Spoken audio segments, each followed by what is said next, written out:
Magandang hapon po sa ating lahat. Ah, yung ating pong mensahe na dadalhin ngayon ay matatagpuan sa Ephesians chapter 5 verses 1 to 6. At maganda na nasimulan na ni Pastor kanina yung ilang mga kaisipan.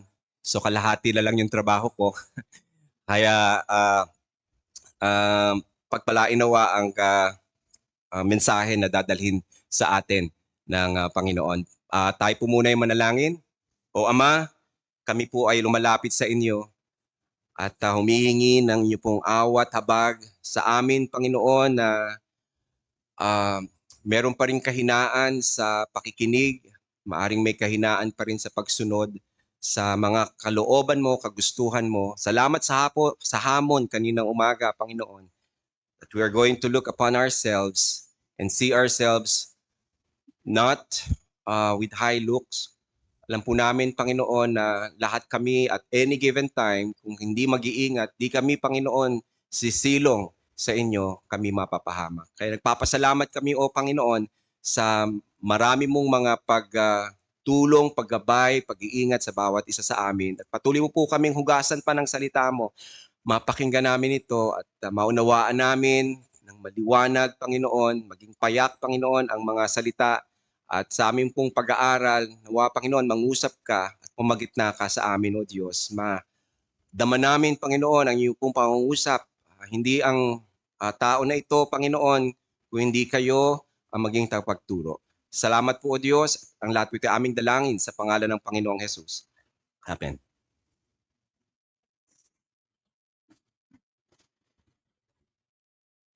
Paul's warning to the Ephesian Christians about avoiding sexual immorality was rooted in the cultural and religious environment they lived in Ephesus. Ephesus, known for its devotion to the goddess Artemis and its embrace of pagan sexual practices, posed many challenges to believers who sought to live pure and holy lives. Paul's teaching were meant to help them resist these strong cultural influences and embrace the countercultural values of the gospel, which called for sexual purity and holiness as part of their new identity in Christ. Intindihin po natin, ang Ephesus ay lugar na kung saan ay pinamumunuan ng mga tao na pagano. At they have this temple worship and it's very natural for them to worship using their bodies in a very sexual way. Kaya pag naligtas ang tao na ito, sometimes it's so difficult for them to disassociate themselves from the practice. And that's why there is this radical call for change. At yun po yung kaligtasan na ginagawa ng ating Panginoon. And we are no different. In today's modern world, we find ourselves in an environment saturated with sexual impurities. I hope you agree with me with this. Much like the cultural landscape the Apostle Paul faced in Ephesus. With digital technology and social media, explicit content is just a click away. And sexualized imagery surrounds us. From music videos to advertisements and films to online platforms, we are bombarded by messages that glorify promiscuity and objectify individuals. This constant exposure can numb us to the seriousness of sexual immorality, making unhealthy behaviors seem normal.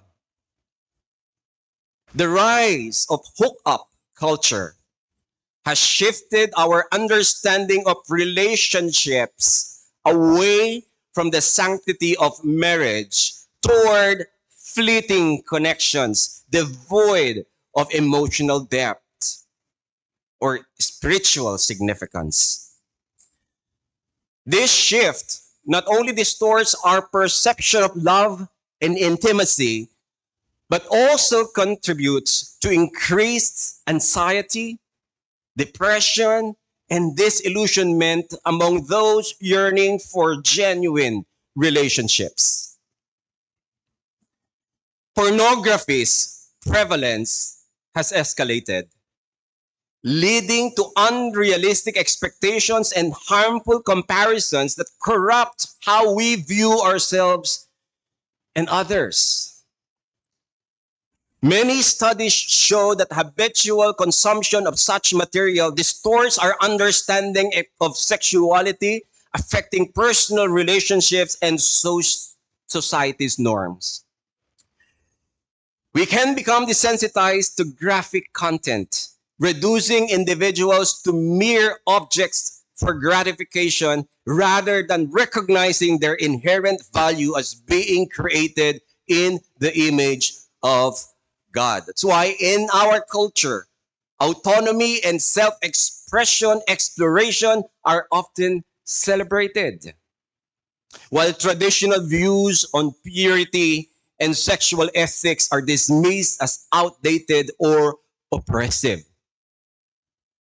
Sa panahon ngayon, pag kinasal kang virgin, pinagtatawanan ka.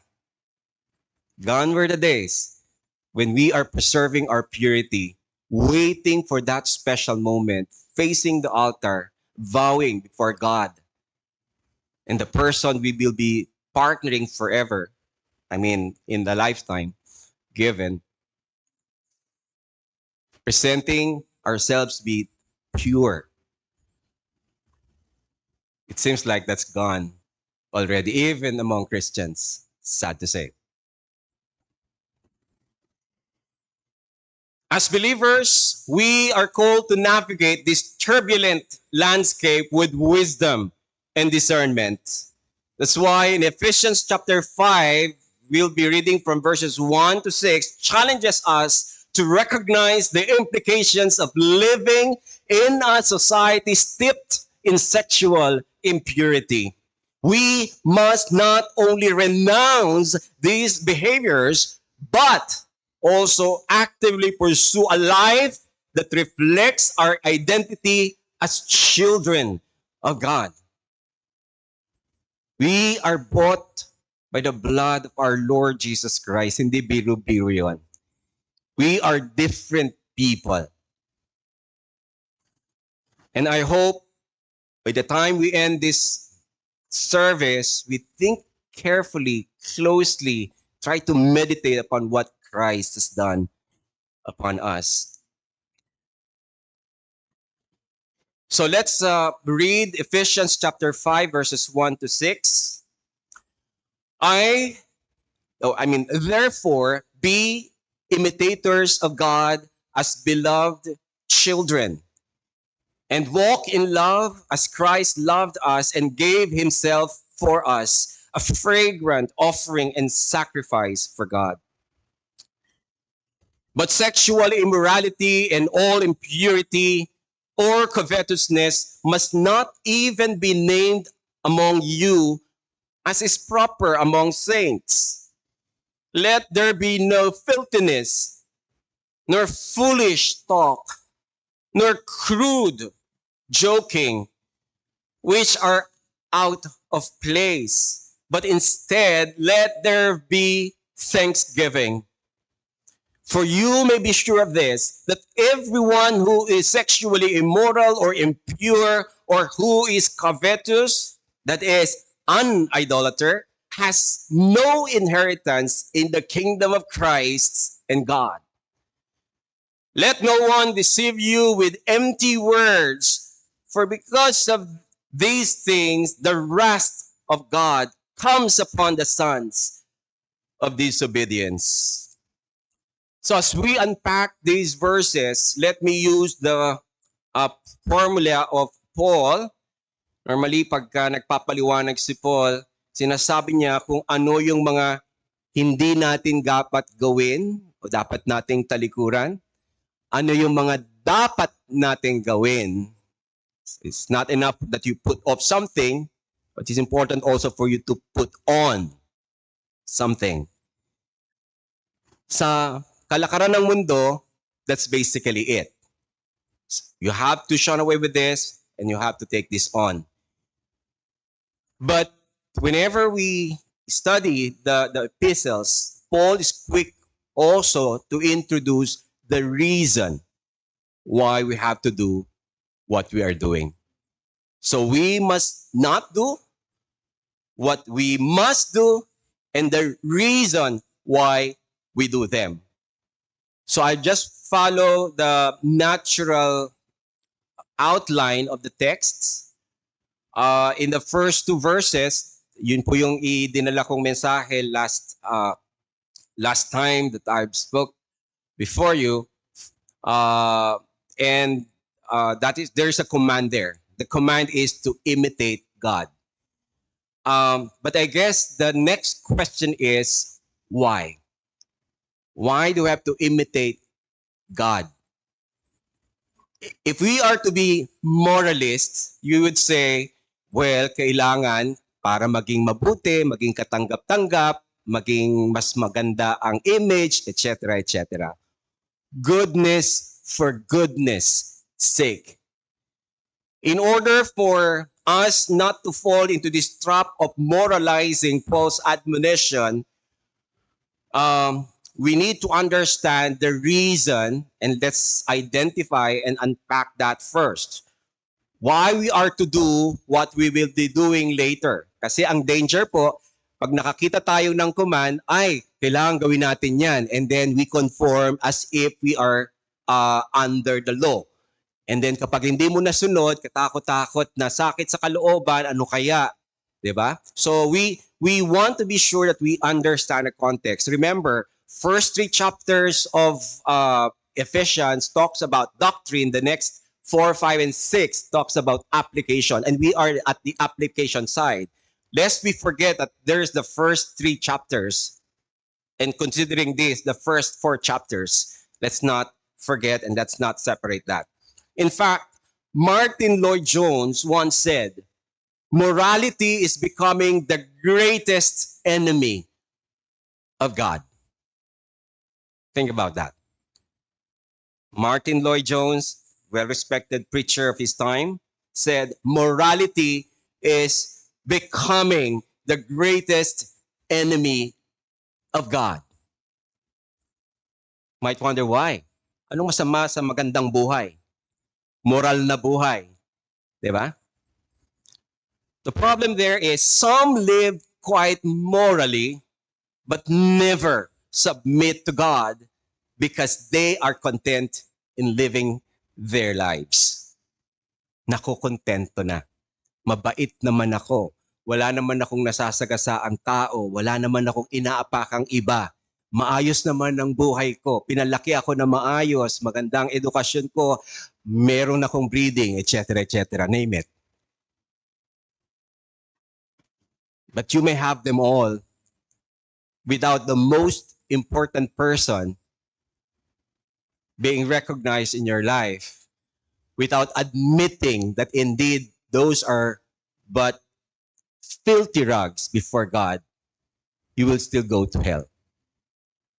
None of these will ever work. Christian ethics is unique because it's inseparable from doctrine. As Christians, we are called to know why we do what we do. So what's the motivation in imitating God? That's our question. Why are we to imitate God? He is our Heavenly Father, all right? And Paul commanded us to imitate God in Ephesians chapter 5, verse 1. Lloyd-Jones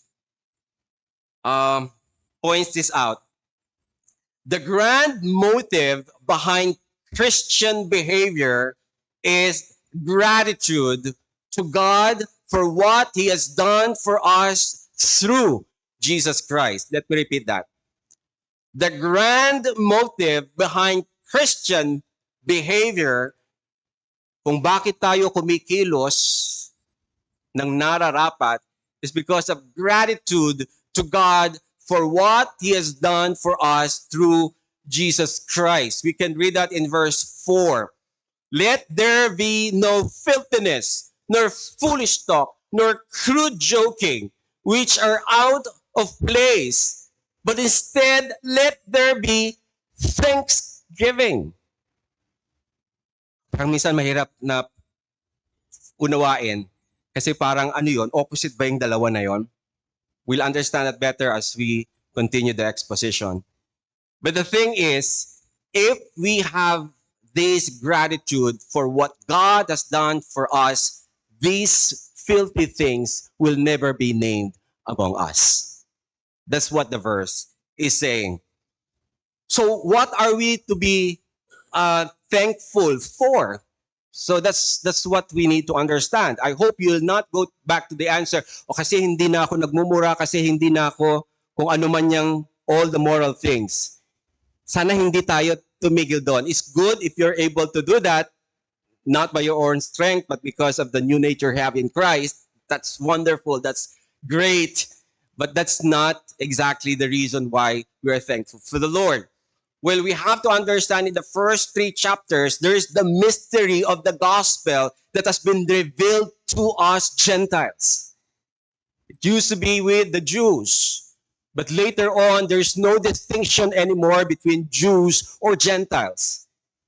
In fact, the Lord is saying, or I mean, the apostle is saying, you have to cohabit, you have to live together, you have to make sure that you are one in Christ. That's something that we can read from chapters 1 to 3. Now, we have also been sealed by the Holy Spirit until the day of redemption. Chapter 4, verse 30. Now, if you are sealed unto the day of redemption, anong ibig sabihin? Nakasisigurado tayo doon sa kaligtasang ibinigay sa atin. If you recognize that you're a sinner before God and you recognize that that you have a need for Christ and you surrender your life to Christ, there's that promise that you are sealed unto the day of redemption. That's something that you must thank God for. Dito sa mundo na ito, wala tayong kasiguraduhan. Matatag ka mo trabaho mo, bukas wala na yan. Knock on wood yung iba. Diba? Ito po yun. Walang kasiguraduhan sa buhay na ito. Malakas ka ngayon, bukas may sakit ka na. Maayos lahat ang takbo ng pamilya mo. Merong isang pangyayari, gusot ang relasyon sa loob ng bahay. There's nothing stable in this world. Everything is fleeting. But definitely the promise that the Lord has given us is something that's for sure. What are we to be thankful for? We have been united in the body of Christ. Pasalamat tayo, we have a local church. If there's one thing that you need to belong, it's the local church. This is the very design of God in order for each one of us to grow spiritually. This is where the Word of God is preached faithfully. This is where we're going to see our own weaknesses, our ups and downs. And this is where the Lord will temper us in order for us to be worthy sons of daughter of His. So we are in the body of Christ. If we are in the family of God, it's important that we imitate God who is the very head of it. Diba? Kung sa pamilya, halimbawa, ano ba ginagawa natin? It's very natural in a family, pag isinilang ka sa isang pamilya, nakukuha mo, na-acquire mo. Not only that you have their genes, but you are living with them day after day, after day, after day, and without you knowing it, very unconsciously, kung ano yung gawin nila, nagiging gawin mo na rin. Almost always like, it's an osmosis thing. But in the body of Christ, there is something that we need to do. That kind of exposure has to be there. We have to immerse ourselves in the Word. We have to read it. We have to understand it. We have to be with God day after day after day after day for us to become like Him. That's how we imitate Him. So if the scripture is so far from you, if you're not reading it, if you're that occasional nominal Christian that be opening his or her Bible during service, let's fear. Let's consider. So for these reasons, we are called to imitate God. That's why the verse is saying, be ye followers of God, King James Version, or be imitators of God. Or in a more natural translation, mimic God. We studied that before. I'm not going to belabor on that. But as mimics of God, it's important that we know what He wants. We know what we are designed for. We need to peruse His Word. But how possible for us to imitate God? By our natural strength, we say it's impossible. So how then? We must receive the new nature from God. May mga bisita kami dito. Maaring lumalampas ang mga salita nito sa inyong mga isip. Ang sinasabi po namin, hindi nyo mauunawa ang lubos ang salita ng Diyos. Not that you cannot understand the terms there. You can. But you cannot just like a genie ask God to be with you. Cannot. He's no tame lion. In the words of C.S. Lewis, hindi mo siya uutusan. He is the sovereign God. The only thing you can do is to ask for His forgiveness. Ask the Lord that He change your life. Ask the Lord that you be given that new nature. And that's only possible if you come to Christ. You need to understand that you're a sinner, held bound, and you need to have that second nature. Plead to God. Ask for His mercy that He save you. Now, for us here who have the new nature from God, because we are His beloved children, let's try to understand what exactly are we to imitate with God. So anong attributes ang kailangan nating gayahin sa Kanya? Well, napag-aralan natin dito. I hope hindi nyo pa nakakalimutan yung Sunday school natin, 'di ba? About God's attributes when we have our doctrine class on a Sunday school. Meron siyang communicable at saka meron siyang incommunicable attributes. Diniscuss sa atin yan ni Brother Charles. Tandaan nyo pa yung mga world na aseity, self-existence, eternality, immutability, omnipotence, omniscience, omnipresence, simplicity, sovereignty. Hindi po natin magagaya yan. That belongs to God and God alone. These are attributes that belong to God alone and cannot be shared with or reflected by human beings. So ano yung mga dapat nating imitate sa Diyos? These are His communicable attributes. And there are so many. But in the immediate context, if you go back in chapter 4, we can find there one communicable attributes when we read Ephesians 4:23, and to be renewed in the spirit of your mind and to put on the new self created after the likeness of God in true righteousness and holiness. So that's one attribute that we should imitate God for. So holiness, while God is perfectly holy and righteous, He calls humans to reflect His holiness. Leviticus 19:2 in the Old Testament, you shall be holy for I, the Lord your God, am holy. That has also been quoted in the New Testament. So that's one that we need to imitate God for. This is not really our topic because it has been discussed in the past, so I'm just going and breezing past through it. The second is Ephesians 4:25. Therefore, Ephesians 4:25, therefore, having put away falsehood, let each one of you speak the truth with his neighbor, for we are members of one another. So what characteristic, what attribute? Truthfulness. God is the source of all truth, and humans can reflect this by being truthful. Kung mahilig tayo magpalusot, magsinungaling, reconsider our ways. Think again. It's unbecoming of someone who was given a new nature. We also read in Ephesians chapter 4, verse 32, be kind to one another, tender-hearted, forgiving one another as God in Christ forgave you. So what can we see here? God's goodness, God's mercy. What else?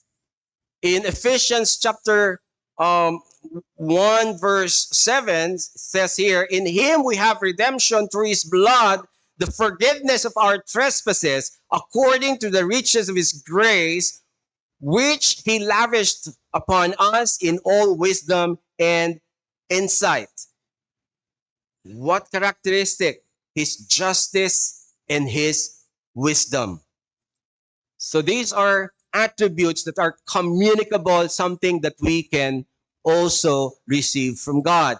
And then one more, which is the ultimate, and this is what God wants us to imitate from him as well, which is love.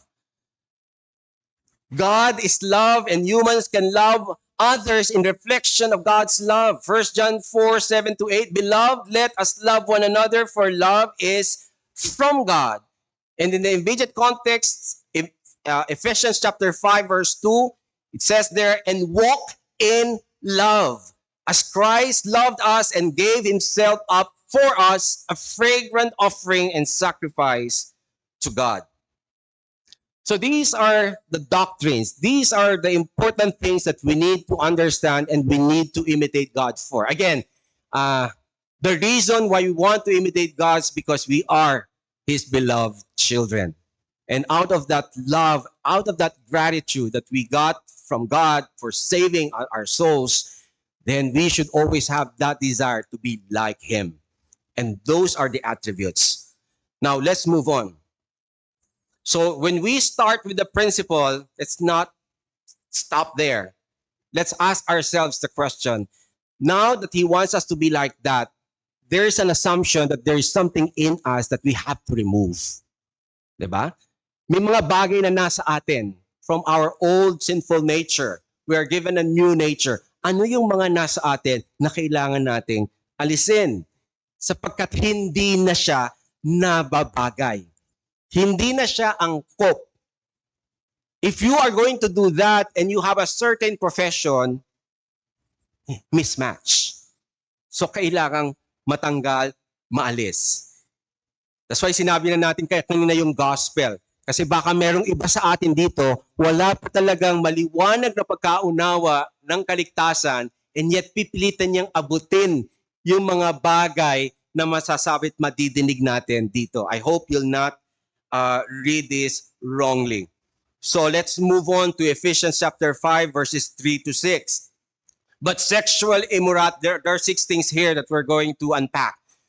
From verse 3-6, but sexual immorality, 1, all impurity, 2, covetousness, 3, must not even be named among you as is proper among saints. Let there be no filthiness, 4, nor foolish talk, 5, nor crude joking, 6. We're going to unpack those 6, which are out of place. If you are saying you're a Christian, these are not to be named.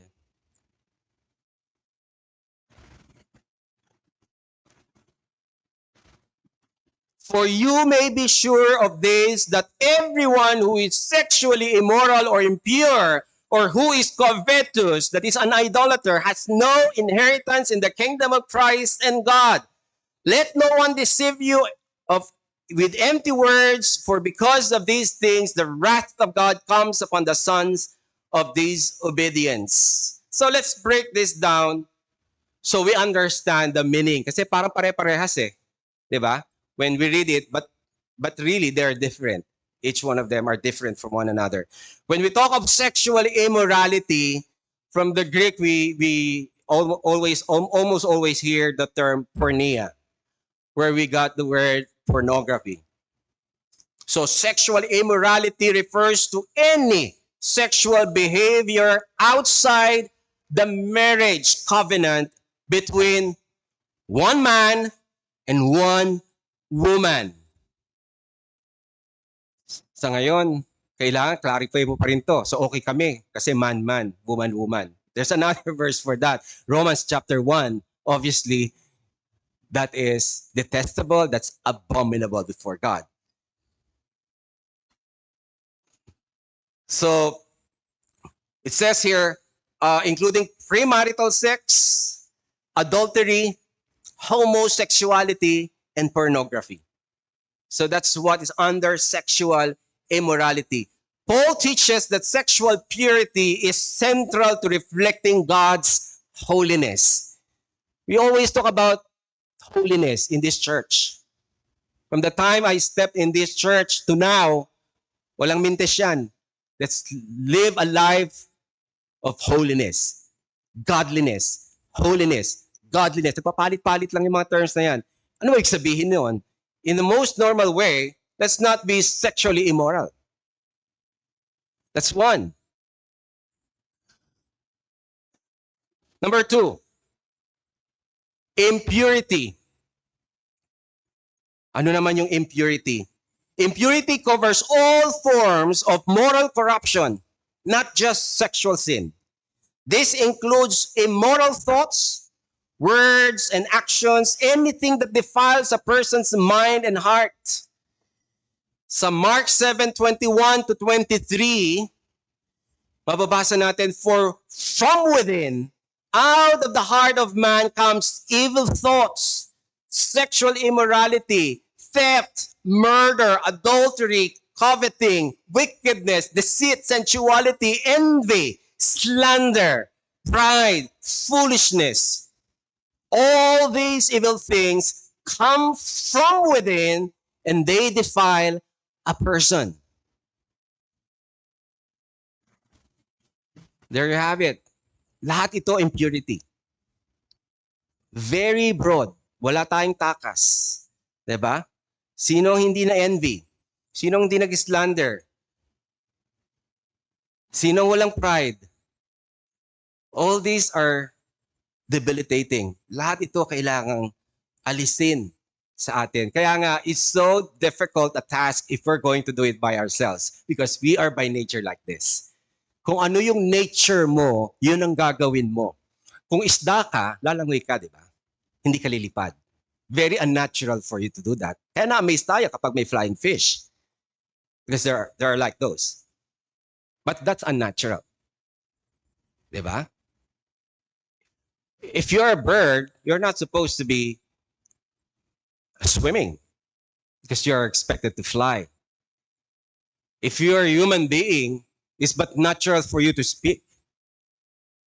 Kahanga-hanga yan kapag yung aso mo kinakausap ka, naiintindihan mo. Yung pusa mo kinakausap ka, naiintindihan mo, intelligible. No, I mean, real speech. Because they're not expected to be doing that. But man, 6, 7 years old, di ka pa nagsasalita, may abnormality itong bata na ito. So meaning, merong expectation sa atin. Having the new nature, there are certain expectations from us.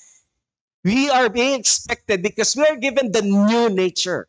Kung wala namang expectation eh. But because there is that new nature given to us, there is this commandment that we do.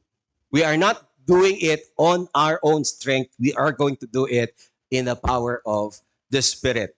Next, not only sexual immorality, impurity, but also covetousness. Nandinig na natin, kaya sabi ko marami akong sasabihin ngayon na nasabi na rin kanina. Covetousness. Covetousness refers to excessive greed or desire for things that belong to others. Kasama na asawa dyan. Kung ihahanay natin sa mga sexual sins ito. Thou shalt not, don't covet thy neighbor's wife, di ba sabi? Or thy neighbor's goods. So, shoot pa rin siya dito sa tema ng pinag-uusapan on immorality. This includes being dissatisfied with God's provision and constantly craving material wealth, possession, or status. Tingnan natin kung sinong covetous pa sa atin dito. Di nakikita kasi yan eh. Nandoon sa kaloob-looban. Kaya kayo ang nakakakita niyan, so confess if you feel like you're coveting again and again and again. Next, filthiness. Filthiness. Filthiness refers to obscene or shameful behavior of speech. Yung mga susunod na pag-uusapan natin tungkol sa mga salita. Dila. Kanina anger, pinag-uusapan natin. Dila pa rin yan. Napakahirap kontrolin. Wala nga makakontrol. Filthiness, yung mga lumalabas. This could include vulgar jokes. If you're in your office, be ever watchful. Baka nasasama ka na, nasasanay ka na, nasisiyahan ka na rin doon sa nadidinig mo. Baka ikaw na rin isa sa mga nagsasalita. Vulgar jokes, indecent actions, anything morally degrading. Even if taken lightly in society, such behavior dishonors God and contradicts the purity that Christians are called for or called to. Filthiness. Another one, foolish talk. Foolish talk. Morologia, where we got the word moron, moronic. Foolish talk refers to senseless, idle, or careless speech that lacks value or wisdom. Makapagsalita lang, kahit walang laman. It includes gossip. May masosolve ba yung gossip? Pinagkwentuhan nyo lang. Pinagpistahan nyo lang. May na-resolve ba? Wala naman, di ba? Hindi nyo nga kailangang madinig niyang pinag-uusapan nyo siya. Gossip nga. Lumaki tayo dyan, chismis. Magbukas ka ng TV, mga panahon nila Pastor Rene, mga talk show, di ba? Ewan ko, meron pang nauna kay Inday Badiday. Pero hanggang ngayon, wala na sila lahat pero nagpapatuloy ang chismis na yan. Di ba? Lahat tayo inaabangan. Sino naman kaya? Anong business nating malaman yung mga yon? Pero hindi na natin tinitingnan masama yon. Di ba? Pinapanood nga natin eh. Hindi na sa TV, nasa mga smartphones na natin. Kung meron tayong inaabangan-abangan. Pero buhay ng iba yun eh. Why are we so interested? If we are to align ourselves with what the Lord is saying, we are sinning. We are not to be in that business of knowing other people's affairs.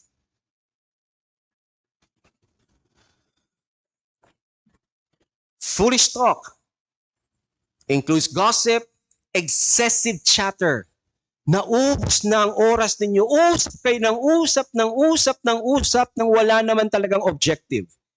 You are wasting both your time. Disrespectful language. Words that trivialize serious matters. Ingat po tayo dito.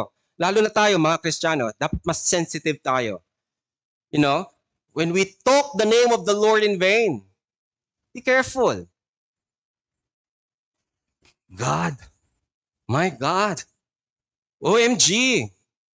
I'm using this just for us to know. Sometimes we are. I know a lot of Christians having these kinds of expressions. Nanonood tayo ng mga telenovela, Jesus Christ. Nadidinig natin yan. Namumuhi ang Diyos. Pwede bang tanggalin natin yung lengguwahe na yan? Again, yung iba maglilinis lang. Kung wala tayong binago sa kalooban, useless lahat itong mga sundin mo lang ito. It's just moralistic kind of thing. But if we are truly in Christ, it's but natural for us to see that these are not really pleasing the Lord. Trivializing terrible realities. Di ba? Pag may mga nangyari, holy cow, holy Moses. Pag gusto mo medyo magpa-social ng konti at gusto mo mag-agree fully, completely, hell yes. Di ba? May mga ganyan expression, hell yes. Social eh. Pag ayaw mo naman, di ka, hell no. Bakit kasama yung hell? Natitrivialize yung hell. Alam niyo ba kung anong ibig sabihin ng hell? But it is becoming the lingo of present society. The word damned, D-A-M-N. Diba? Hindi ko naman sinasabi eh. Anything that comes to your mind, coming from your heart, maaaring hindi mo sinabi, but that's it. Wag mo nang sabihin, yun lang ba yun? Hindi. Wag magmula sa puso para wala ring lalabas. It's not enough that you say, hindi ko naman sinasabi eh. Pinipigilan ko naman sarili ko eh. Gusto ko sabi, stupid siya. Hindi ko naman sinabi. Nasa akin lang yon. But that's already in your heart. It's just a matter of time. Pag na-provoke ka pa, it will come out. Just a matter of time. Referencing sex and the body in vulgar ways. The typical four-letter word, the F word.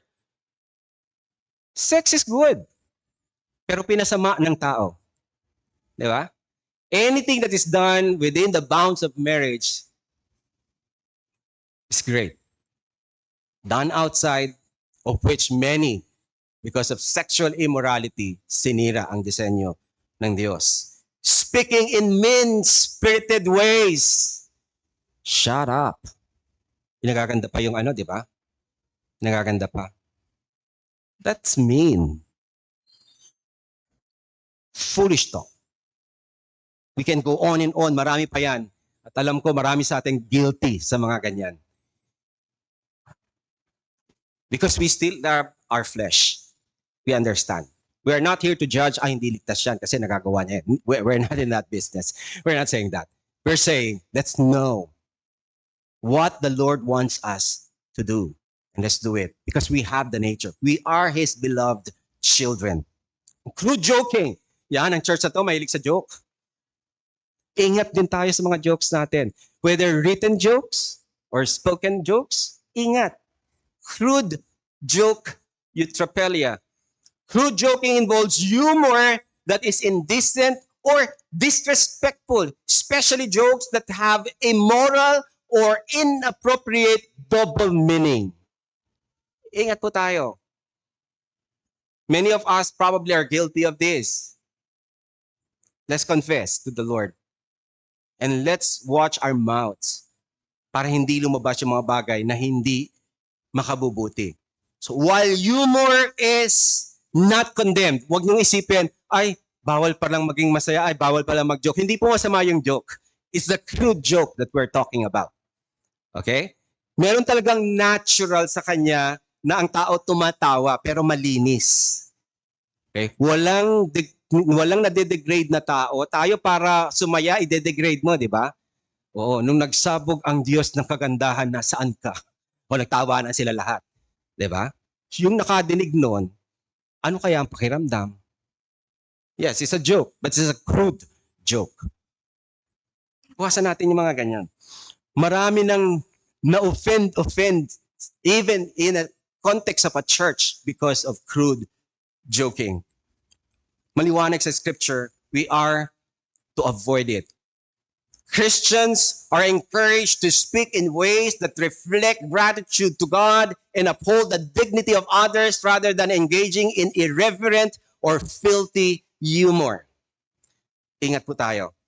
So these sins, sexual immorality, impurity, covetousness, filthiness, foolish talks, and crude joking are directly opposed to the sanctifying work of the Holy Spirit in the life of us believers.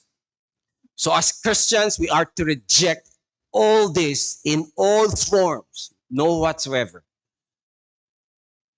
Hindi madali, totoo. But we have the Holy Spirit in us to check us time and again. Now, Paul warns in verse 6, let no one deceive you with empty words. Ano yung empty words na yun? Okay lang yan. Para bang kay Adon kay Eva lang sa Garden of Eden. These are empty words. Did God really say? Hindi nga. Wala. Walang mangyayari sa'yo. Tatalino ka. Mabubuksan ang isip mo. Dadami alam mo. Magiging parang Diyos ka. Ganun ba? Diba? Parang harmless. But so much harm will be given. Because of that, we're all fell into sin. Hanggang kahuli-huli ang tao na isisilang sa kasalanan. Napakaseryosong bagay. Such thinking is deceptive and leads to spiritual danger. Kala natin joke-joke lang pero hindi nyo alam kung anong implication nito sa kaluluwa ng tao. Just as Satan deceived Adam and Eve, those who excuse or justify sinful behavior deceive themselves and others. Kaya nga, mag-ingat po tayo. Hindi natin sinasabing mawawala ang kaligtasan niyo. That's not in the equation. Kaya sinimulan na natin na dahil tayo ay may new nature, it's but proper for us. At kahit na anong mga bagay na ito na makita sa atin, hindi bagay unbecoming of a Christian like you and me, separate, remove, take them away. Sige na, lumaki kang ganyan, paunti-unti, by the grace of God, makukuha natin, matatanggal yan paunti-paunti hanggang sa, you're so far from your original self. That's the objective. We will all be changed anyway by the Lord in His coming. Now, lastly, so what are the practical steps? Now that we have heard all those, anong gagawin natin? What are some of the practical steps for us to live this new life? So, a lot of practical steps can be taken upon. Now, let's guard what enters our senses. Okay? Let's guard what enters our senses. Filter what you see, what you hear, what you touch, what you taste, what you smell. Kung ito ay dinadala ka sa pagkakasala, abay iwasan. Balikan ulit yung enumeration sa taas. Kung ito ay dinadala ka, kahit anong mga senses na yan, nagdadala sa iyo sa kasalanan, then avoid it by all means. Read the Bible to begin with. Diba? Filter what you see. Diba? What you hear. I hope we see the scripture, we read it, we hear it. Kung may mga audio Bibles kayo, kung nahihirapan yung iba. So, something that will not pollute your mind, and those that will pollute, shun away.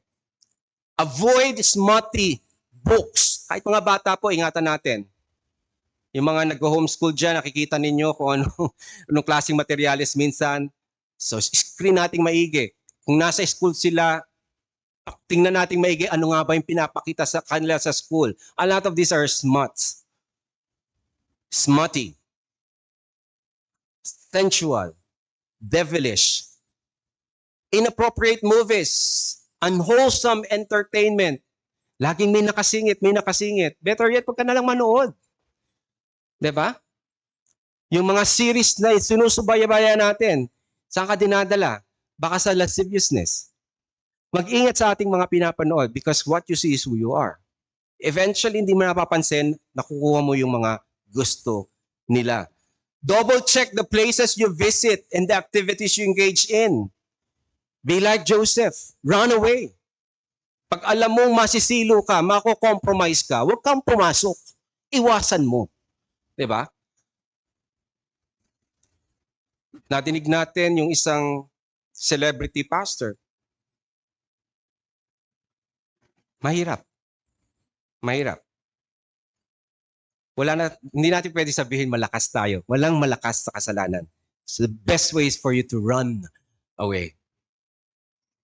1 Thessalonians 5:22 says, abstain from every form of evil. Abstain from what? Every form of evil. So if you think this is leading you to sin, run away. Don't look. Kung marami pa tayong application dito na nagdadala sa atin sa kung saan-saan, pakitanggal na. Diba? Let's start somewhere. Be vigilant about what you watch and listen to. Baka nagbabasa pa sa atin ng mga tabloids, lewd websites, suggestive media, movies, documentaries, reality shows that could bring us to sin. Tingnan nating maigi, maging mapanuri tayo. Hindi, entertainment lang naman yan. Yun nga eh. Na-entertain nga tayo, kaya nga tinatanggap na natin gladly. But where is this leading us? The music that we are listening to with so much inappropriate content, and we want even to be identified with them. Swiftie ako. Talaga? Pwedeng tingnan natin ulit simula nung mga sinulat niya nung unang panahon to now, kung anong klase ang mga lyrics ng kanyang awitin. Huwag na natin siyang panoorin. Diba? Kung hindi mo siya napapanood, napapakinggan mo siya, alam mo kung saan kanya dadalhin. Marami itong mga examples na to, but I don't have the time. People and personalities that don't align with Christian values. Huwag mo silang pakinggan ng pakinggan. Dahil na-entertain ka lang, pakindig ka naman ng pakinig, maya-maya kung sino sila, yun ka na rin. Be mindful of your speech. What's in your heart will come out through your words. Christian speech should be thoughtful. Yung mga naunang sinabi natin, makapagsalita lang, makapagtawanan lang, okay? Dahil nasasakyan kanila sa mga kababuyang pinag-uusapan, so okay, carry lang. But these are not thoughtful. They are profane. They are not profitable. So if we are to engage in speech, make sure that they are thoughtful, profitable, and gracious. Sabi sa Proverbs 10:19, when words are many, transgression is not lacking. Huwag tayong salita ng salita ng salita ng salita, bangka ng bangka, bandang huli, ang dami nating nasabi. I'm talking to myself. Minsan ganyan ako eh. Colossians 4:6, let your speech always be gracious, seasoned with salt, so that you may know how you ought to answer every person. Talking about covetousness, curb relentless cravings. Covetousness is an insatiable desire for worldly gain, and this is idolatry. Why? Because we worship God, we are to worship God alone, and when we are covetous, inihiwalay natin ng Diyos because we're so focused on that one that we so love, we want to get. Be good stewards of God's resources. Diba? Instead of us becoming slave to that, ano bang purpose? Ba't ba tayo binibigyan ng Diyos ng lahat ng ito? Hindi naman para sa sarili natin eh. Para magamit natin sa iba. That's always how God thinks. Ginawa ng mundo, ng Diyos ang mundo, hindi lang para sa kanyang sarili. Because by Himself, even before all this, they are quite satisfied with the Trinity. Pero binibiyayaan tayo. And so are we. If we are to imitate God, bakit ba ako kumikita? Para saan ba to? Para sa sarili ko lang? Hindi. Para rin sa iba. Baka naman kung masyado ang cravings natin sa coffee, baka naman yung iba dyan, pwedeng hindi muna bumili, baka pwede nating ibigay sa missionary. Ang dami kayang hindi nakain ng mga missionary. Baka pwede kayong magtabi. Then pag medyo nakaipon na, ilagay natin sa missions. Di ba po? Ang lakas natin gumastos eh. Pag in-account natin lahat ng gastos natin, I tell you, maraming matutulungan. Hindi naman tayo mamamatay kung hindi tayo uminom ng isang coffee. Yung coffee, pag talaga nag-ano ka, huwag ka lang mapili, makakapag-coffee ka ng 10 pesos eh. Pero yung binibili natin, 120, 130, at ang daming sugar nun, ang daming coffee nun, ang daming masasama sa katawan. Diba? Pero sinasaksak natin ay sinasaksak sa katawan natin only for what? Now, I'm not saying I'm against it. I'm simply saying relentless cravings.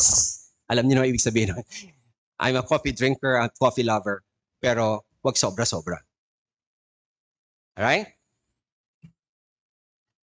And then finally, embrace joyful gratitude. Ito na yung pinaka. Nagsimula tayo dito, magtatapos tayo dito. Embrace joyful gratitude. This is one practical thing that we can do. Sincere and joyful thanksgiving for all God-given benefits drive away these impurities in believer's mind, speech, and action. Think about this.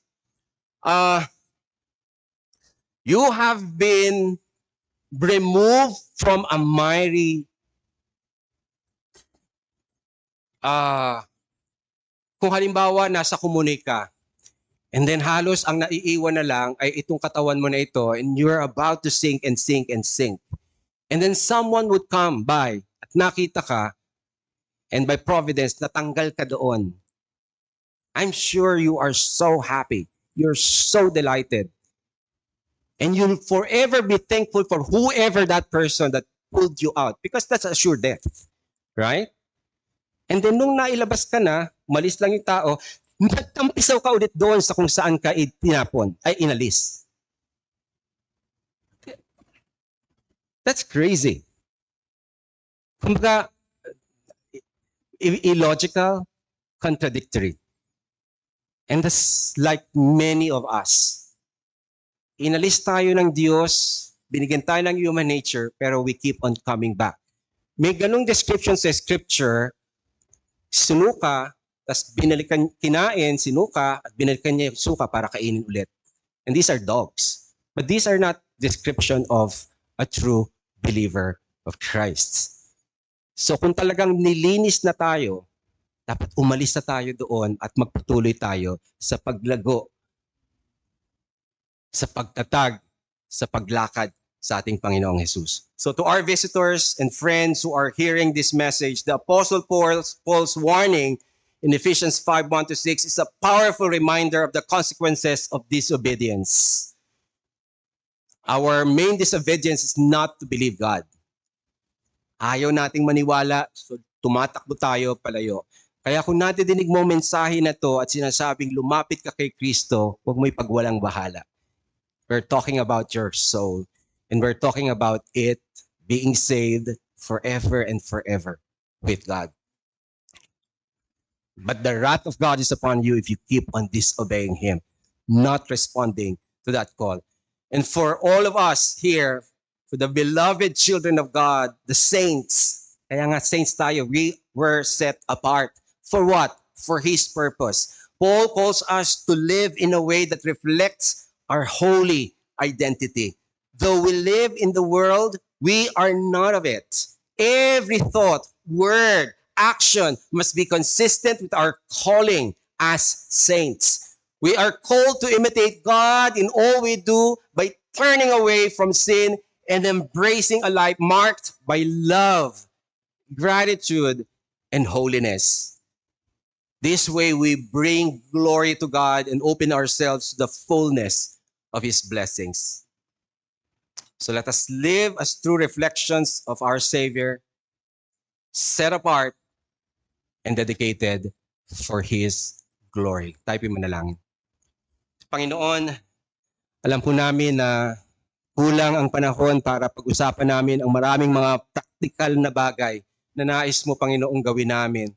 Marami kami, Panginoong, mga dapat na gawin sa aming mga sarili-sarili pero hindi namin nagagawa, hindi namin nabibigyan ng panahon. Nadinig namin ang mensahe kaninang umaga, pinagwawalang bahala namin ang mga bagay na mahalaga. Dahil meron kaming mas ibang mahalaga sa aming pong isip at mga puso. And this even is idolatry. Panginoon, patawarin mo kami na we take you lightly. Niligtas mo kami for nothing. Panginoon, ikaw po ay nagsugo ng iyong anak na si Jesus para mamatay sa krus. Isang malaking sakripisyo ang maipahiwalay sa ang iyong bugtong na anak. Pero ginawa, Panginoon, ang aming Panginoong Hesus ay namatay sa krus. Inako, hindi niya kasalanan, aming kasalanan. At kami, Panginoon, sa inyong biyaya ay napawalang sala dahil inako lahat ng iyong anak na si Jesus. Kaya, Panginoon, sana mabalik-balikan namin ang mga katotohanan na ito. Siya, Panginoon, ang nagbigay sa amin ng kaligtasan. Ang banal na Espiritu ay sumasa amin. Binigyan kami ng bagong puso. Puso na ngayon ay tumitibok para sa inyo. At nawa, Panginoon, makita namin ang katotohanan nito sa pamamagitan ng buhay na binago. Sa pamamagitan, Panginoon, ng aming araw-araw na pagkilos, pag-iisip, pagsasalita, na lahat ito, Panginoon, ay nakaluluwalhati sa inyo.